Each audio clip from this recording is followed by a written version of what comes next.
네, 안녕하세요, 여러분. 아, 2019년 1월 1일 화요일 오후 11시 16분 31차 리얼 스타트업 생존기 시인입니다. 호스트 하시은이고요. 아니나 다를까 논스에서 2018년과 더불어서 2019년 방송을 하고 있습니다. 네, 존박님 안녕하세요. 고탈러브 소셜님 안녕하세요. 모두 반갑습니다. 19년 첫 하루 어떻게 지내셨나요? 음, 어떻게 지내셨는지는 잘 모르겠지만 아마도 오늘 지내온 거 그 방식을 반복을 하면 1년 뒤에는 저희가 바꿔져 있지 않을까 그런 생각, 희망을 해봅니다. 박진영님, 네 안녕하세요. 네, 오늘 뭐 많은 분들이 새해 다짐을 세우셨을 것 같아요. 네, 저는 뭐 새해 다짐보다는 인생을 좀 되돌아보는 그런 시간을 가졌는데요. 일단 오늘부터 이제 뭐 제가 옛날에는 욕심이 되게 많아서 새해 다짐을 길게 쓰고 했는데 요새는 욕심이 더 많아져서 더 많아졌는데 옛날과는 똑같은 방법으로 할 수 없다는 걸 알기 때문에 뭐 약간 단계를 세워서 1단계 1개월에서 2개월 동안은 무슨 1단계를 하고 이거를 하고 난 다음에 2단계로 넘어가고 좀 이렇게 좀 체계적으로 짜봤는데 그 중에서 가장 큰 게 좀 일찍 자고 그 다음에 간헐적 단식하는 거 일단 그걸로 뭐 일단 한 해를 시작을 해봅니다. 네, 주쿠님 새해 복 많이 받으세요. 네, 모두 새해 복 많이 받으세요. 시청하고 계시는 모든 분들끼리. 네, 어제 이제 자면서 참 새해 12월 31일 1월 1일 되고 저랑 영훈이는 그냥 일찍 잤어요. 엄청 일찍 잤고 딱 12시 되고 그냥 몇 분 있다 다 잔 것 같은데 어, 네. 인생이 참 춤추는 거랑 비슷한 생각을 하게 되더라고요. 현대 철학자들이 대부분 뭐춤 언급을 엄청 많이 하고 고대 철학자들도 춤 언급을 많이 하는 게 있지만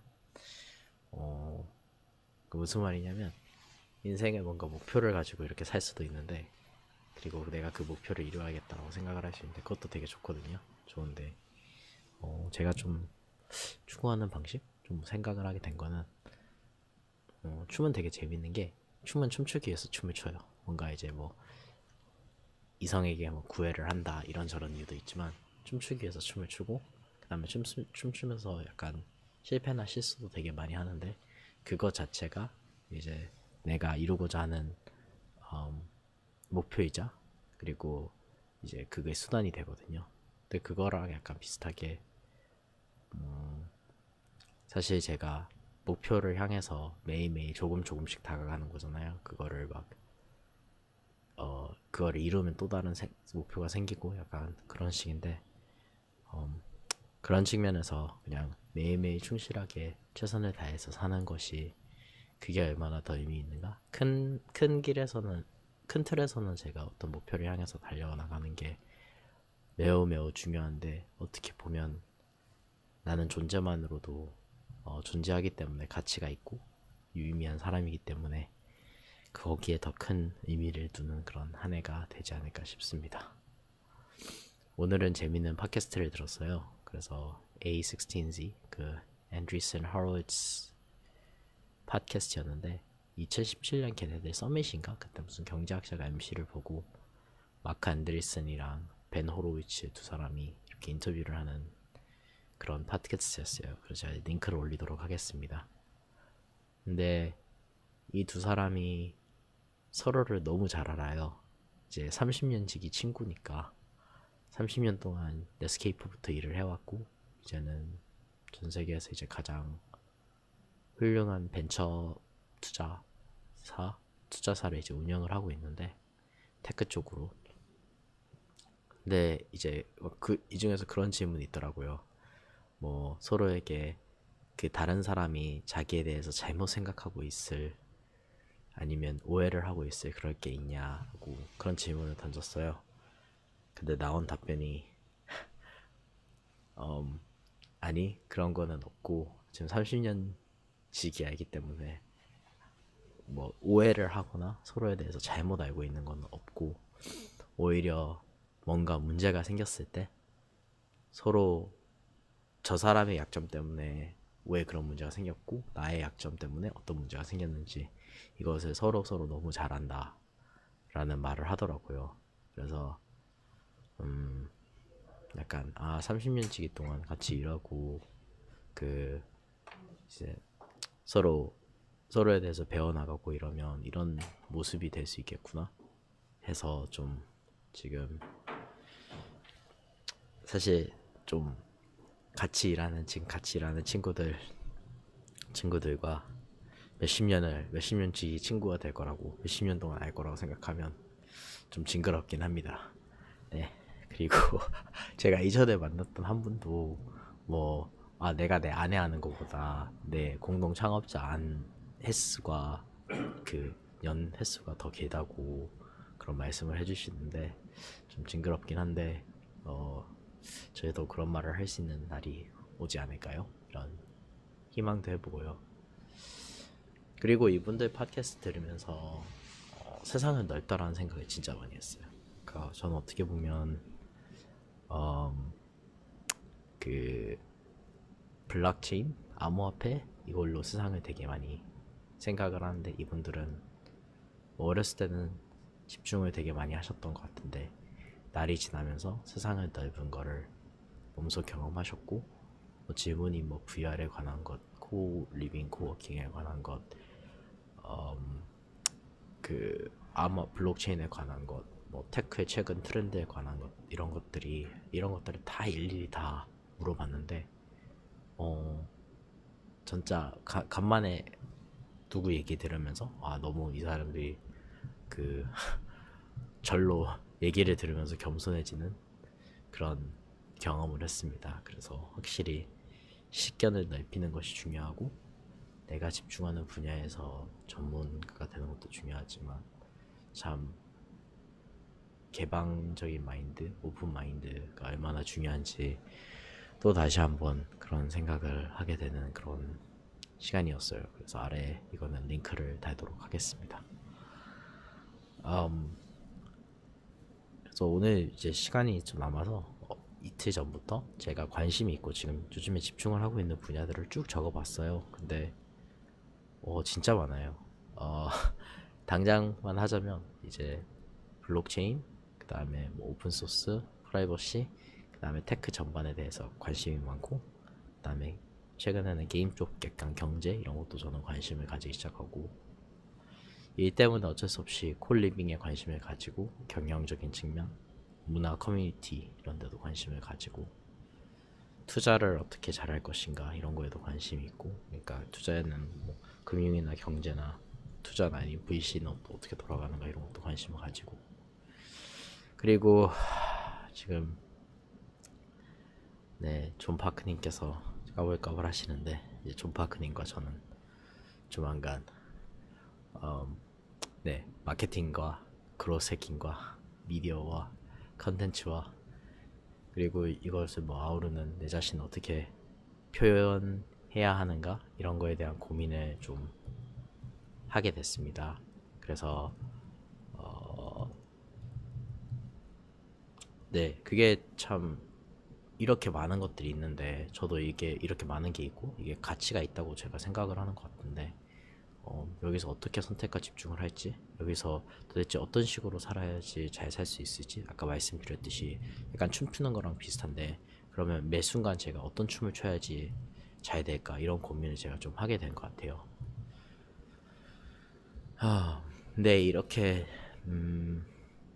이 시대가 요구되는 거는 모르겠어요. 제가 스페셜리스트 됐을 때 되기에는 너무 늦었다는 생각도 있고, 혹은 제너럴리스트인데 뭔가 저의 그 장점을 잘 살려서 한다면 저는 아마도 이런 분야에 대해서 그래도 넓고 얇게 알 수 있는 게 제 장점이 아닌가 싶은데 모르겠네요. 이제 한 발자국 한 발자국씩 우리는 좀 해결을 해나가야 될 것 같습니다. 그래서 독서도 좀 더 많이 하고, 오늘도 그냥 아침 한 반나절 동안 그냥 앉아서 읽었던 것 같아요. 읽고 인풋을 했는데 그게 계속 반복이 돼야 되지 않을까 싶어요. 어, 또 오늘 갑자기 든 생각 중에서 하나가 영훈이랑 이제 아침에 가서 밥을 먹고 점심을 같이 먹고 이제 국교원 언덕, 저희 논스가 있는 국교원 언덕으로 올라오면서 이제 제 부모님이랑 오늘 통화를 했거든요. 근데 부모님도 어쨌든 이제 은퇴하실 나이가 이제 지나셨는데 이제 60한 중반 정도 지나셨는데 한 10년 정도는 더 일하실 수 있어요. 근데 부모님 일이 워낙 다이내믹하시다 보니까 아직까지 전 세계를 돌아다니시는 약간 그런 일을 합니다. 새로운 곳에 가서 적응도 하셔야 되고 그 나라 언어도 배우셔야 되고 그 나라 문화에 적응하셔야 되고 그 삶을 뭐 제 삶 한 30년, 20 몇 년 동안 계속 그렇게 오셨고 이제 30 몇 년 동안 그렇게 사시고 이제 은퇴를 하실 건데 부모님을 보면서 자라온 게 그리고 부모님이 어떤 삶을 산 게 나에게 얼마나 큰 영향을 끼치는가를 다시 한번 더 생각을 해봤는데요. 저는 제 부모님이 본인이 가치 있지 않다고 생각하는 삶을 아니면 가치 있지 않다고 생각하는 그런 업종을 택하시는 것을 저는 본 적이 없어요. 제 생각에는 저희 부모님은 돈을 많이 벌든 적게 벌든 본인이 의미 있다고 생각하는 직장을 택하셨고 그 다음에 거기에서 몸부림치셨고 그리고 거기서 전문가가 되셨고 일가견을 이제 본인의 그런 일가견을 이제 내셨고 그렇게 되셨는데 그게 저한테 영향이 되게 컸던 것 같아요. 그래서 지금 이제 왜 스타트업을 하냐라고 했을 때 물론 남들처럼 살 수도 있겠지만 제가 봐온 제 부모님의 모습은 직종도 꽤나 자주 변했고 그게 익숙하고 어떻게 보면 남들이 보면 프리랜서에서 본인이 프로페셔널이 되는 그런 길을 걸으셨고 그리고 절대로 상황에 수긍하지 않고 어떻게 보면 자기 미래를 본인들이 만들어 가시는 걸 계속 봐서 그런지 저는 이게 미래에는 당연히 저는 당연히 이럴 거고 미래에는 더 많은 사람들이 이러지 않을까 이런 생각을 좀 하게 됩니다. 정승녀님, 네 감사합니다. 새해 복 많이 받으세요. 며칠 전에 친구 한 명이랑 이제 만남을 하고 난 다음에 오늘은 또 이제 스타트업 하는 게 맞냐 이런 생각을 좀 한국에서 스타트업 하는 게 맞나 이런 생각을 좀 하게 됩니다. 친구랑 그러니까 제가 이건 최근에 느끼는 건데 여러분들도 어떻게 생각하실지 너무 궁금한데 제가 과거에도 막 해조선이라는 단어를 제가 별로 안 좋아한다는 말을 많이 했어요. 사실 한국에 대해서 이런 소리를 들으면 되게 마음 심정이 복잡한 건 전 사실이에요. 왜냐하면 첫 번째는 저는 태어나서 성장하면서 한국이 굉장히 오랜 기간 동안 싫었던 사람이고 한국인도 싫었고 그러면서 많이 회복을 했죠. 회복을 했고 이제는 좀 어느 정도 왜 사람들이 이럴까 왜 한국이 척박하다고 하는데 왜 그런 말을 하는지 좀 이해도 되고 그리고 어떻게 보면 남들보다 한국에 대한 사춘기를 좀 더 일찍 겪었던 건데 제가 봤을 때는 좀 우리나라에서 그래도 뭐 해외에 공부하고 올 정도 여유가 되시는 분, 안 되시는 분 이렇게 나눈다면 안 되시는 분에 한해서는 첫 번째는 나는 한국 이외 아니면 난 영어를 못해서 한국 이외에 나는 아는 게 없다. 나는 겁이 난다. 난 두렵다. 난 능력이 안 된다. 이것 때문에 이제 못 나가시는 분들. 관성의 법칙 같이 난 평생 여기 살았기 때문에 못 나가는 분들 이런 분들이 좀 계신 것 같고요. 그 다음에 반대쪽에서 교육을 좀 어느 정도 받으신 분들 중에서는 한국을 나가서 너무 해외가 너무 좋다 이러시는 분들 하나와 그 다음에 나는 한국에서 그래도 꽤나 편한데 라고 하시면서 나는 그래도 한국에서 사회적 지위도 꽤나 높고 높고 좋은데 하시면서 좀 우물한 개구리가 맞는지 모르겠지만 어떻게든지 자기가 이제 기득권을 가지고 있으니까 그렇게 사시는 분들을 봤어. 그러시는 분들이 많은 것 같아요. 그래서 이 친구랑 얘기한 거는 뭐냐면 본인은 실리콘밸리에서 일을 하고 있어요. 그래서 한국에서 내가 뭐 이런 엑셀러레이터를 해보거나 아니면 내가 뭐 블록체인 관련된 프로젝트, 테크 프로젝트들을 보거나 이런데 참 애국심으로는 뭔가 부족하다. 확실히 그 재능 있는 사람들이 그 똑똑하고 유별난 사람들이 다양성을 가진 사람들이 거기에 훨씬 더 많이 모여져 있다 이렇게 말을 했는데 제가 이제 옛날에 부산에서 춤출 때 그런 얘기를 생각을 되게 많이 했거든요. 왜 굳이 저기 고탈러브님도 계신데 왜 굳이 부산에서 내가 왜 이런 생고생을 하지? 여기는 댄서들도 그렇게 많지 않고 여기는 이제 문화로서 되게 척박한데 여기서 굳이 안 해도 된대. 내가 왜 이렇게 하고 있지? 그래서 부산에서 춤춘 게 맞나? 서울에 가서 하지 이런 생각도 많이 했는데 지금은 이제 그게 조금 더 확장이 돼서 이 친구의 이런 얘기를 들으니까 한국에서 스타트업 하는 게 맞나? 나같이 한국 싫어하는 사람이 한국 싫어했던 사람이 한국에서 스타트업을 하는 게 맞나? 또 괜히 부동산 때문에 여기에 잡혀 있는 거 아닌가? 부동산이란 분야 아니고 좀 더 다른 분야 골랐으면 더 돌아다니고 많은 거를 경험하고 그럴 수 있을 것 같은데 라는 그런 생각을 하게 되네요.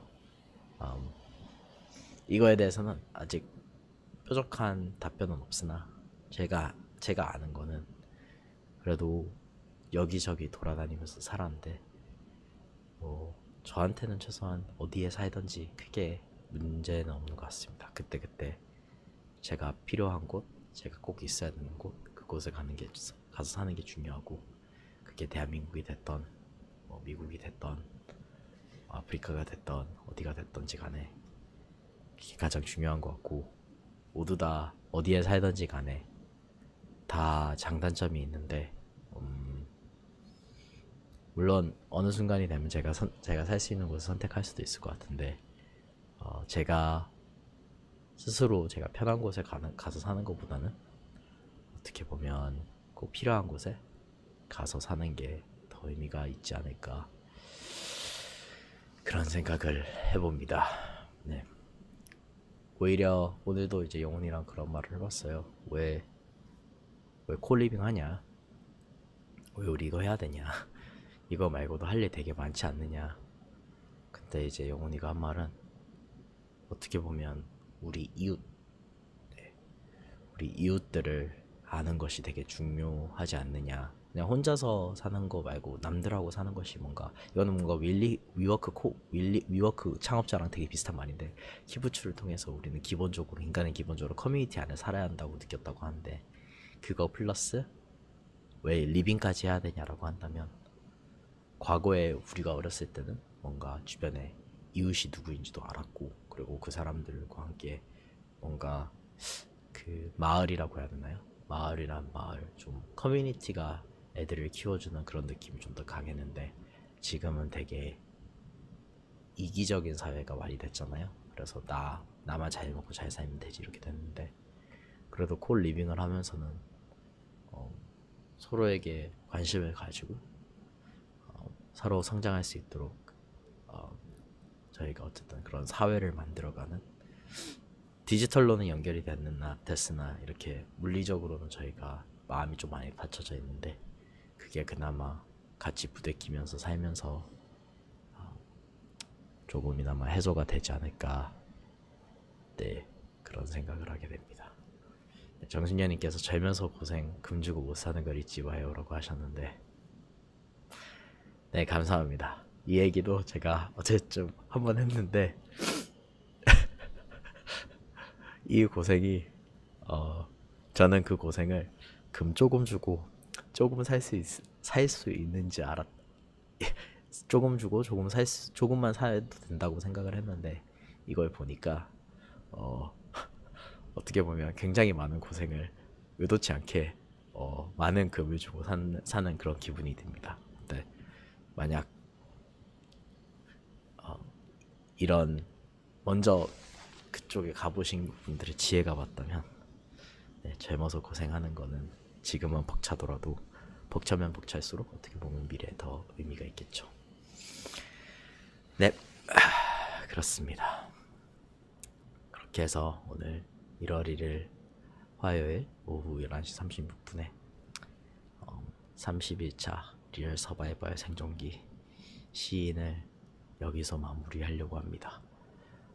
여러분들도 신년 첫째 날인데 네, 모두 평안한 밤 보내셨으면 하고요. 네, 고타님 오늘은 사실 생각할 시간이 많아서 이런저런 생각을 많이 하게 됐습니다. 저는 이만 빨리빨리 이거를 마치고 자고 그 다음에 내일 아침에 일어나서 일을 해야 되기 때문에 여러분을 내일 저녁에 뵙도록 하겠습니다. 모두 편히 주무세요.